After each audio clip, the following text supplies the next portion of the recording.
Hey everyone. So I did a series of shorts on silence is communication, or in some of them I titled it Silence is a Form of Communication. I know this seems to be a complete contradiction in dictionary definition words, when silence generally is perceived to be a lack of communication or no communication.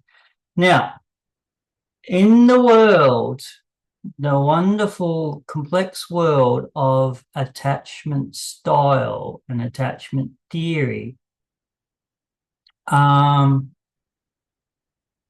won't say anything goes, but it's a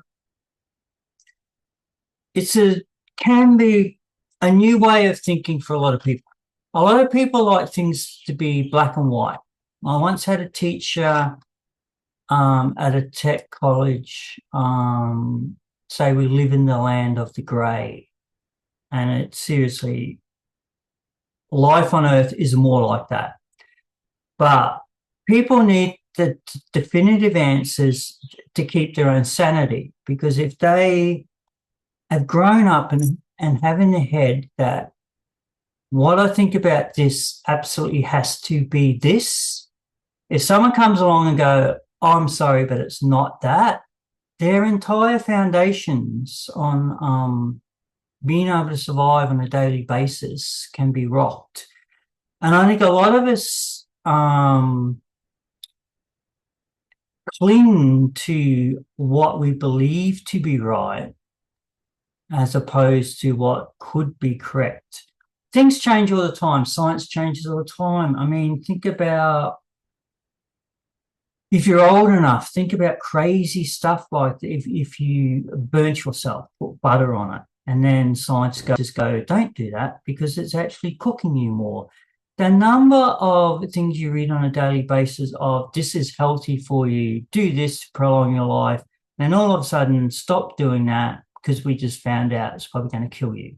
So, yeah, this video could be completely obsolete in the next 5 minutes. A lot of you will probably just think it is just hogwash and some idiot dude in some country prattling on about stuff. However, I try very, very hard not to have an opinion in this because everyone's got an opinion. I'm trying to help anyone who feels isolated in a relationship and is struggling to understand what's happening. Too many people want to just simplify stuff. And yes, I will come out and say it. You know, the people that want to simplify stuff, it's probably because they like to think in simple terms. And that's not a derogatory attack on them. It's the way that they get through their day. Things just have to be this way, and I'm not going to entertain the idea that there can be any other way, because then I have to rethink the way I've been living my life. And that's a pretty monumental undertaking. So I like to preempt stuff with a bit of a ramble just to get the fact on, not just jumping on here and trying to shove an opinion down someone's throat. You can all dismiss my entire channel as the biggest load of crap you've ever come across in your life. But if one person out there goes, this is someone who understands me, that bit of information is exactly what I relate to. This has come along at the right time in my life, then I'll use the corny line that it's all been worth it to help one person to make a little bit of difference. So the number of verbal outrage on someone clinging to a relationship that might work out is generally met with, just face it, it's over. Just get on with your life and move on. However, what refutes that line of thinking? There's movie stars who've remarried the same person 2 or 3 times. there's the continued, we're taking a break. They need some space. Yeah, so a big one's taking a break, okay, versus breaking up. It's a very fine line. It's a real fine line. And is it healthy to get back with someone you've broken up from? That's going to be your decision. I used to grow up thinking if you even thought in your head you could be away from your partner, you shouldn't be with your partner. But we all mature and grow up and understand that life is not the Princess Bride. It's not Sleeping Beauty. It's not a Disney fairy tale. Life is very, very difficult, very, very hard, very, very complex. And for a lot of people, it's the opposite of that. It's if you've grown up in a supportive family, money's no issue. You've not been bullied at school, not had dysfunctional partners and relationships. Life is a Disney story, and congratulations to you for living that glorious, no problem life that you've got. However, for the rest of us, sometimes getting out of bed in the morning is one of the hardest things you want to do, to face what's outside your four walls. So, okay, so on to the guts of this is, so if you're in a relationship and someone's gone silent, if you've met someone and someone's gone silent, okay, there's a thing in psychology that you have the most knowledge of yourself, that you are the most well-informed person about yourself. However, if things like counseling didn't exist, sometimes it just helps to talk to someone and maybe have a little bit of feedback. Not like you should do this, but even if it's something like an AI model that goes, that must be very difficult for you. That's profound. That's like, I'm being heard. I'm not being lectured to. I've just get over it. And AI told you that that person will contact you again. AI is a tool. It's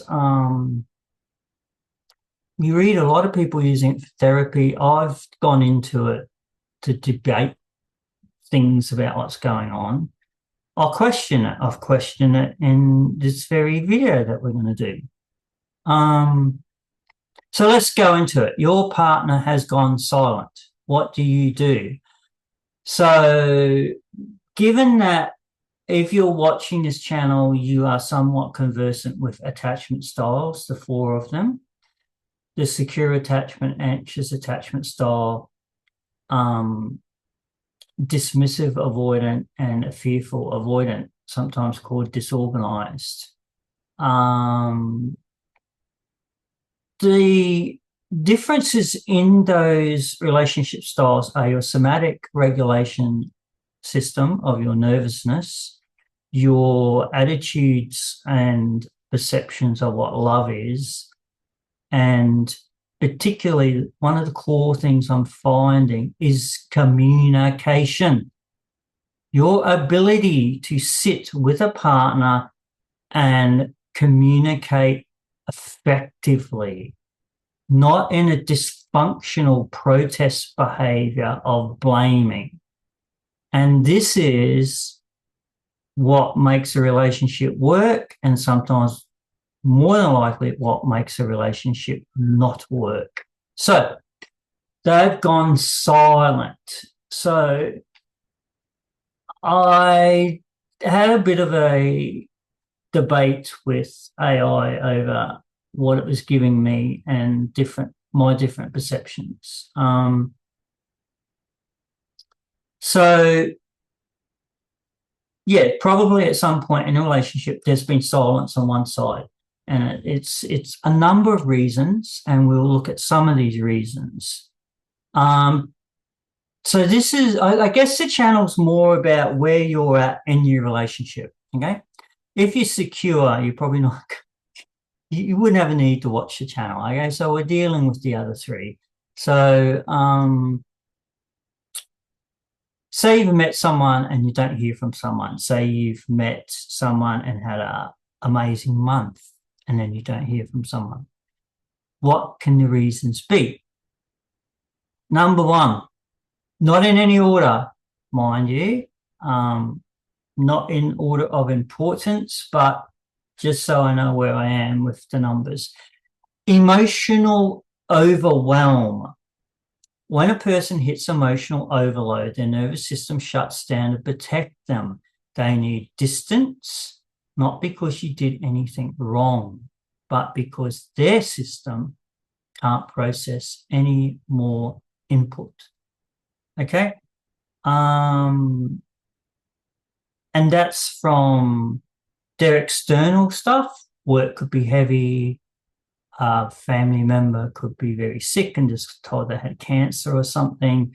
And if they're just trying to form a new relationship, and they're family orientated, they might prioritize the family and not be deliberately hurting you of not communicating. They will go, I need space. I think people know my feelings on the they're cheating on you rhetoric.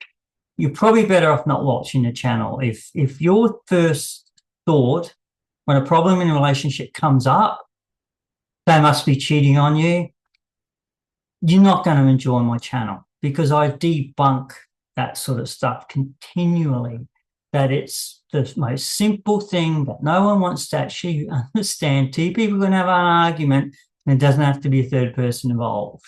And it's like, I won't even mention the show that kicked this off, but it's just was such a go-to the moment something was wrong. It's like, anyway, I will move on because I would probably do a whole 1 hour rant on people that think like that.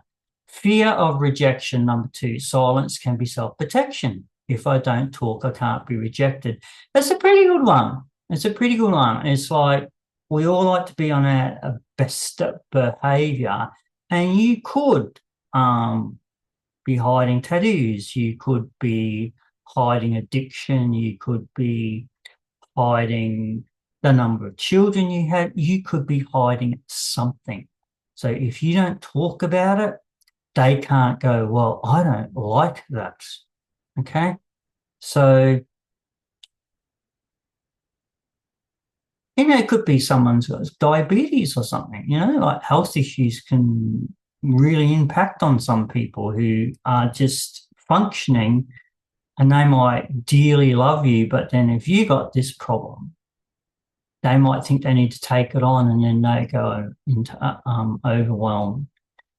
Three, fear of hurting you. Some people believe speaking honestly will hurt you, so they avoid, delay, or hide. Silence becomes a misguided attempt at kindness. I don't know if that's overly different to fear of rejection. Well, rejection is them being hurt, and then they're taking on viewpoint of them hurting you. Okay, I can see. Shame. They feel inadequate, guilty, embarrassed, or not enough. Shame makes people disappear. Good one. Good point. I once had someone who went in a deactivation say to me at some point, they didn't want to be a burden on me. Just in terms of my daily time, like saying hello or having a video call, that was a really big thing in their mind. And I'm like, I love this person. I can't get enough of the person. Call me anytime you want. But in their head, it's like, I better not bother this guy because I don't want to be a burden. See that complete miscommunication, that complete viewpoint from my side or someone else's side and their side. They both want to be together. They both love each other intensely, but their own thoughts are actually making a barrier that doesn't even have to exist. And that would be broken down with communication. And I would have said, it is not a problem. I'm here for you 24/7, whatever. So, 5, processing and integration. So let me just, yeah, okay, everything's fine. So processing integration, they are thinking, reflecting, analyzing, trying to align their emotions with reality. Their silence is mental work, not disinterest. Good one. Okay. Processing. And welcome to the world of men and women, male and female people, whatever you identify as. Everyone's an individual. Some men will process more heavily than some women. But an individual's processing is their processing, it's not yours. So your ability to understand is something maybe that's all this videos is about, is your willingness to accept, but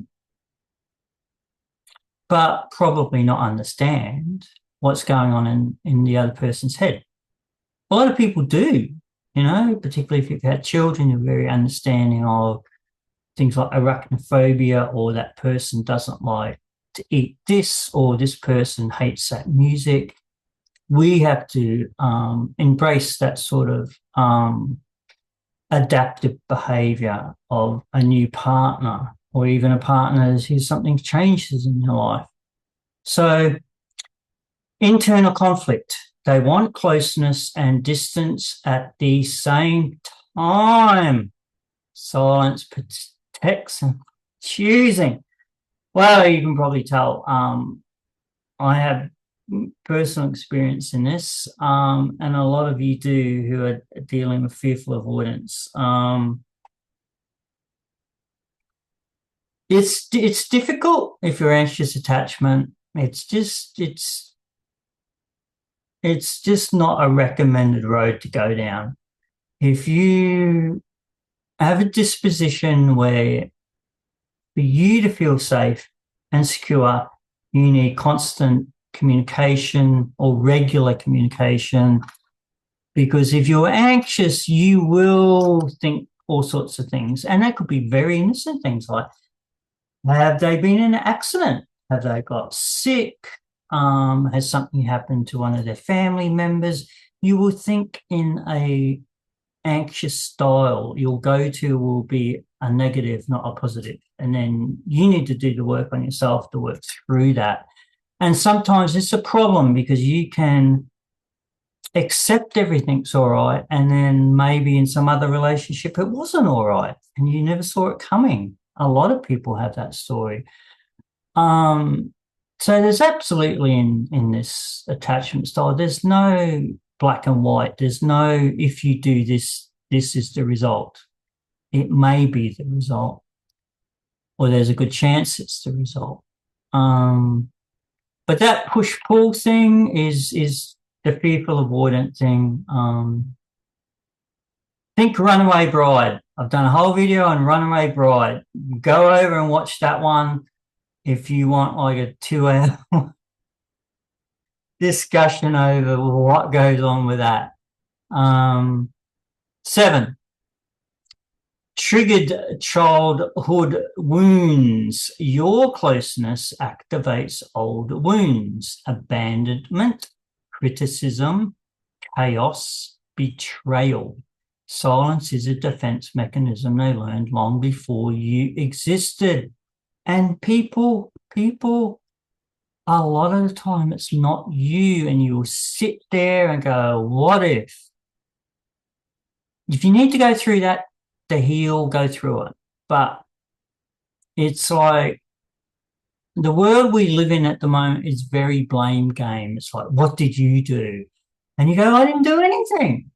And then it's like, you prove your innocence, and then you start to go, you know what, if you're even asking that question, it's probably not worth us continuing a conversation. If they go, what happened? Sure. But if they launch it, you go, what did you do that made the person walk away? This is what this channel is all about, is to be supportive in people where they've done nothing and the other person is having the internal struggle. Okay? Now, this is a big one. This is trauma-based, right? It's a trauma-based response.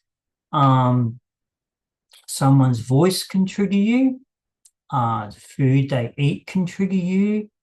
The way they live can trigger you. The music they listen to can trigger you. If you have been with someone and been incredibly hurt or been through a divorce or been abused physically, emotionally by a person, and you meet a similar person who has done none of those things to you, you will still, your nervous system and your fight-flight response kicks in and go, I have to get away. And that person could be your dream guy or woman or dream person. And your own triggered response will not allow that relationship to happen. Okay, 8, loss of independence, autonomy. The big one, this is really big. I would have made this number 1. Particularly women of this day, is you just hear nothing. I take that back. You hear a lot of them going, I'm a strong, independent woman. I don't need anyone. Or if they want someone, it's casual. That can be a friends with benefits thing. It could be at a pace and level of closeness they're comfortable with. It might be meeting up on weekends and they're the ones that go, I have a partner. For a lot of other people, that is not what their definitions of relationships is. I guess in a way, marriage defined a relationship, didn't it? It's like you are married, you share a bed together, you wake up together, you share your days together, you live together. And I guess a lot of us have the concept that that is what a relationship is. Of course, relationships now are any variants of that. But the older people that grew up with concepts of marriage will view weekend get-togethers as a fling or not serious, or it could be the friends with benefits thing. And if people want to do that, that's fine. But then there's people out there that want the old style living together, sharing a life together. And somatic co-regulation, jumping into bed with your partner, cuddling at night, calms you down, you get up, you're re-energized, get through your day, because you don't feel alone. So, and in Slavic culture, that's very big. The male supposedly supposed to be the protector, or the Slavic women might make a joke and it's more like they're the child and the woman's protecting them. But that's a video for another day. So you might meet someone and they disappear. They go, am I ready to compromise? Am I ready to give up this, and this? But a conversation needs to be had where you can, of course, do everything you do and have someone in your life that can love you. Shock horror that that's a possibility, but it most certainly is. Avoiding conflict. Silence feels safer than a conversation that aren't ready to handle. I think earlier there was something similar to that. Conflict as opposed to what? Fear of rejection, fear of hurting you. Yeah, some people don't like to argue. If you are into healthy debates, they could see that as contesting them or diminishing them. 10, testing emotional safety. They're waiting to see what happens if I withdraw. This is a really big one, particularly in terms of fearful avoidance. Okay, now, For the people out there watching this who don't know about this, this is the crux of the very core of a fearful avoidant attachment style person. What happens if I withdraw? Do they attack, become needy, stay calm? And this will define the relationship. And this will give that person the answer they need. So,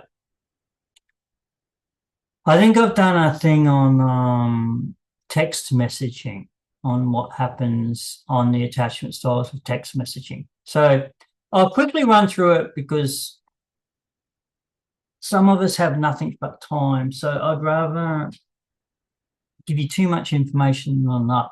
So examples of text messaging: secure people, two secure people, one text, no response. Okay. The secure person goes, they're busy, they're on lunch, they're in a meeting, they'll get back to me when they need. They might even wait a day. Okay. Anxious attachment. Send a text, no reply. They start to go, what's happening? What's going on? There's no text message back. Have they left me? Have they found someone else? Yes, I know I don't advocate the cheating thing, but even if you're secure inside your attachment, your anxious attachment, that's not the possibility. Sorry. Some people will think it, some won't. Some will be, have they had an accident? Have they become sick? Has something happened to a family member? Have they been hit by a car? Has an extreme weather event wiped them off the face of the planet? So that's anxious attachment response. Okay. Dismissive avoidant won't care. If a dismissive avoidant even bothered to text you and got nothing back, they'd be like, oh, whatever. I'm just going to go off and play football tonight. And they won't even think about no response. They don't actually care. They don't have the innate ability to have empathy and sympathy that maybe something's happened to them. They're like, whatever. I do what I do. Fearful avoidant.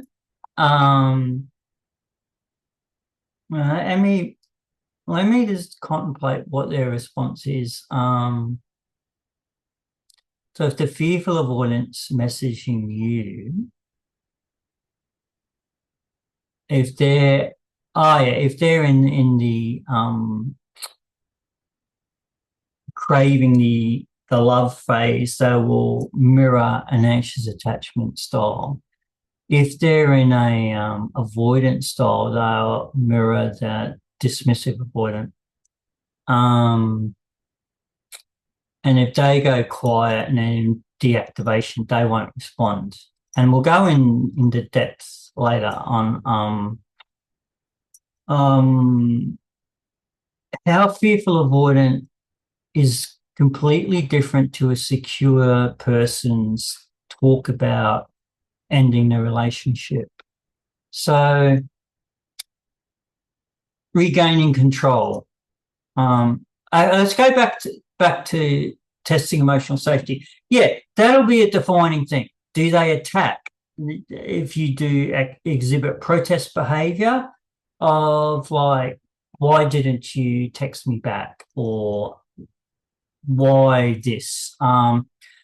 Someone in fearful avoidant or secure will just go, you know what? I don't need this drama. I'm not into this person's response. Become needy. Dismissive avoidance will not like that. A secure person might manage it. Calmness for the fearful avoidant is exactly what they want. They want to see you not needy, not attacking, and calm and emotional stability. Okay. Regaining control. Silence is a way to reset the balance when they feel overwhelmed or power. So I've watched this happen. I've given people space and they've come back and talked. It works. It really works. It's like it's like an erratic form of consistency, if you like. It's just knowing that they're still there in 4 days and they don't go. That helps build the relationship. Okay. Deactivation 12. This is specific to avoidant attachment. They push you away to lower the intensity of their feelings. It's instinctive, automatic, and not personal. Boy, oh boy, not personal. Don't take it personally. How often do you hear that? And how often do you go, well, excuse me, but it's happening to me, so I think it is personal. And it takes a lot of work to sit in a space where it's like, it isn't me, and it's the way they are. And then you got to deal with all the people that don't know, come on, no, they're not talking to you, then it's this. And you know what you need to do? Is just shut the door on those people. Just put them out of your life. You don't need them. You don't need their rhetoric. You don't need their limited viewpoints on what a relationship is and what makes one. You don't actually need them in your life. You can have them there for other stuff, but this relationship's just off topic. They bring it up. Are you still seeing so-and-so? Says, I'm not comfortable talking about that with you. Let's talk about the football game on the weekend. That's how you're going to have to manage it to keep your own sanity and actually not let the relationship end with you going, you know what? I don't need your freaking opinion. So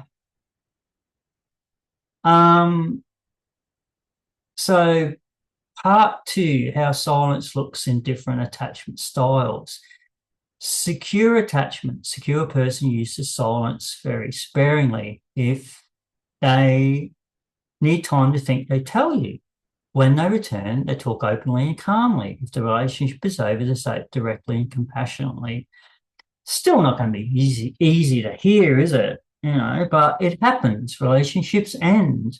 1 and 2 marriages don't work out. A lot more than 1 and 2 marriages don't work out. In fact, we're living in a world where you want to be cruelly statistical. Less relationships work than what the amount of relationships do work. That is statistical, provable, evidence-based research. I'm not. I want relationships to work. I wouldn't be doing this channel if I didn't. But we just need to understand this day and age, statistically, less relationships, let's say, are healthy. There are relationships. Of course there are. But are they healthy? Are they productive? Is someone actually are both benefiting from it? Or is it one-sided? Or is it for the children? Is it for financial reasons? There's all of that, okay? So anxious attachment. Silence feels threatening. It triggers panic, overthinking, fear of abandonment. An anxious person wants to fix disconnection immediately. Their challenge is learning emotional regulation and self-calming instead of chasing. Bingo. That's the one I work through on a daily basis. So there's playing guitars, there's concerts, there's going to the theatre, there's anything other than fixating on the person. Okay? Even just friends. Make some friends on the internet. Friends, platonic friends, maybe of the opposite sex. So you might hear a nice calming voice. I have a nice voice. That helps me co-regulate. Okay? But you're not going to run off and marry them. There's someone else you want to marry, but you're giving them some space. Yeah. So dismissive avoidant, their silence is often logical, not emotional. They withdraw because closeness feels intrusive or unnecessary. They may return months later as if nothing happened. The internet has a lot of those stories on it, a lot. Oh, my dismissive came back 3 months later and acted like nothing happened. You Go find it for yourself, people. It's there. Join a group. This is not made up. This is like a common thread of conversation with people who have dated are dismissive, fearful, avoidant, which is all a little bit what this channel leans into more heavily. Their silence is chaotic and emotional. They want closeness, intensity until it terrifies them. Think about that. I want to be loved. The same thing I want terrifies me. They disappear to regulate emotions, not to end a relationship. Their silence is usually temporary, reactive, and based on nervous system overload, not disinterest. Please keep that in mind, people. Please understand that there is a group of people out there, very small, 7%, depending on what you read, 7% of population make up fearful avoidance. But it seems you meet a lot of them on dating sites because that's what that gene pool is: fearful, dismissive, anxious. The secure, in the Slavic sense, is the secure women are at home making borscht for their husband, okay? Pick a country and your favorite food. It's like the English people are making a fry-up breakfast for their loved one. It's like, whatever. That's the way it is. You can be lucky and find a secure on a dating site, meet, go, this looks pretty good, get off the dating site. That's the way it is. Okay. So we're getting towards the end, and it's probably a marathon effort. I haven't even looked at the time because I don't particularly. It's more important that information is given than working to a clock, because emotion doesn't work to a clock. You don't go at 3 o'clock this afternoon, I'm going to be happy. It doesn't work like that. Part 3. Why a final breakup means nothing in fearful avoidant psychology. With secure people, a breakup is a breakup. With dismissive avoidance, a breakup is a relief from pressure. With anxious people, a breakup is pain and closure seeking. That's a big one, because when you're dating a fearful avoidant and then they go into deactivation, you don't get the closure, and you will never get the closure. You will likely never get the closure.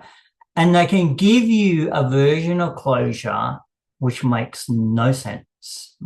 It's like, is this person on Mars? They give you this reason, and then if you study, you go, oh, okay, so they're saying this, but they mean this, and they don't want to really say that. And that's what my little series on the crush of them saying it's me, not you. They might even say, I don't want to be responsible for you.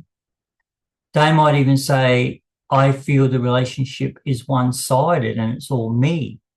And you might sit there and go, I'm a capable human being who's existed on the planet for so many decades. You could go, I'm holding down a job, I'm renting or buying a house, I'm active in the community. You could look at this and go, why do you think all of a sudden, because we meet, you're running my life and responsible for me? It makes no sense, but for them, it's something in their head that gives them the reason to back away for a while. And they might firmly believe that that's the case as well.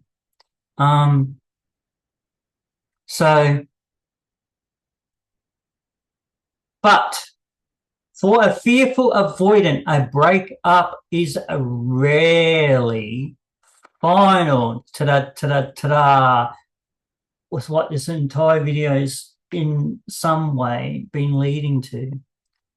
It is an emotional management strategy, not a decision.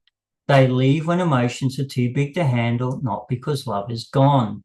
When calm returns, they often question the breakup, feel remorse, or reach out again.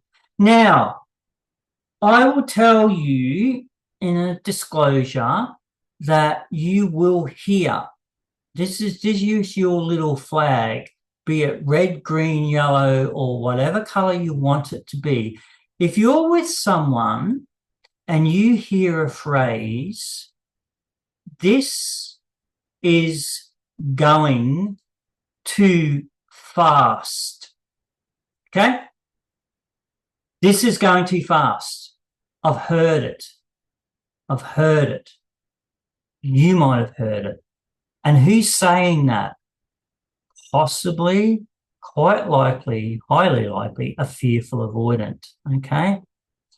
And when you know enough about them, you go, ah, they did this. Ah, they did the other thing. Oh, yes, they were doing this as well. So that's the big one. This is going too fast. 2 years in, 3 years in.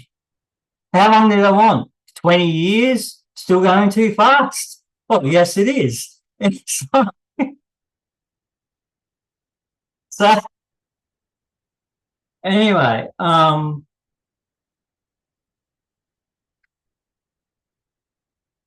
so yeah, okay, they might reach out again. This is why a fearful avoidant ending a relationship often means I cannot regulate my nervous system. I need distance. I don't know how to stay close and feel safe.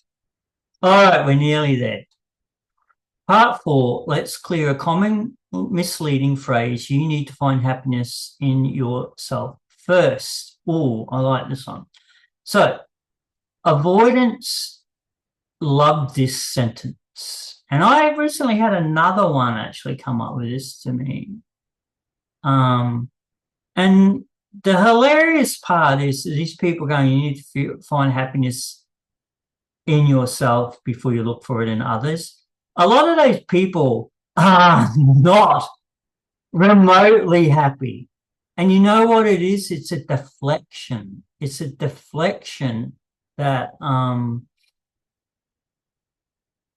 they're struggling in themselves to be happy, right? And then they don't want to take on you as that extra burden. That's what that's about. That's not a genuine, I'm really comfortable with my life. I don't need anyone. And you dig a little deeper and it's like, whoa, it's like, there's a lot of work there that you need to do. And I'm sure people will attack me for that. And you go, no, that's not true. I'm really happy being alone. Well, good for you. But is it the truth? When we are social animals, read up on what humans are. We are not meant to live in isolation. Why do you think marriage happened? Why do you think cohabitation happened? Why do you think the family unit happened? Probably the entire history of the Homo sapiens indicates you should probably be in a relationship with someone or have support. They've proven you live longer if you are married. They've proven it. You're healthier if you're in a healthy relation. A healthy relation. Okay? It's not good if you're like drinking the Coke. Of course not.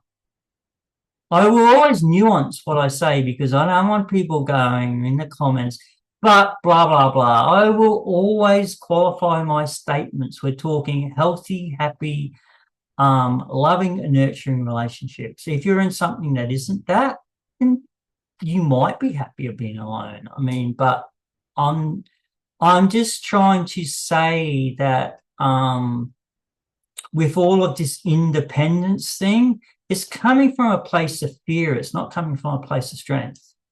Let's be clear on that. It's fear. It's scared of being attached to a person, becoming dependent on them, needing them, wanting them. It's fear. It's not, I'm a strong person, need no one. You are scared. You're scared. You're living in fear. It's like, no one's buying the story. No one's going, oh, they're awesome. Look at them. They don't need someone. And, you know, the rest of us going, man, oh, man, they're pretty damn scared. That's the way it is. Fight me on it. Go ahead. So So we are up to the happiness thing, right? So sometimes they say you need to find happiness in yourself first. They feel incapable of making someone happy. They believe they are damaged or defective. They feel responsibility for someone else's emotion. That's a big one. And it's true. They will. They think emotional closeness will expose their wounds. That's a really big one as well. How many people have opened up to someone, said something, and that's been used against them? And shame on you people that use someone's weakness against them. And it's like, find yourself a heart. So they use philosophy to avoid intimacy. Oh, yeah, the old Stoicism thing. Go look at my other videos on that. I will talk for hours on why Stoicism is an incredibly bad thing. And there's not barely anything good about it. It's not always wisdom. Sometimes it's avoidance wrapped in spiritual language, translation. I'm scared I can't meet your needs, so I frame it as your personal growth instead of my emotional limitation. True, very true. It's like I know someone going through this exact thing. So, closing. Silence is not the end. Silence is information. Silence is emotional communication. And when you understand the attachment system behind the silence, you stop personalizing it and you start interpreting it correctly. So, congratulations on making it to the end. We've all survived. If you had to stop and get coffee, I am going to make one now. So, I thank you all for your time, and I will do my best to reach out to you if you have questions on it.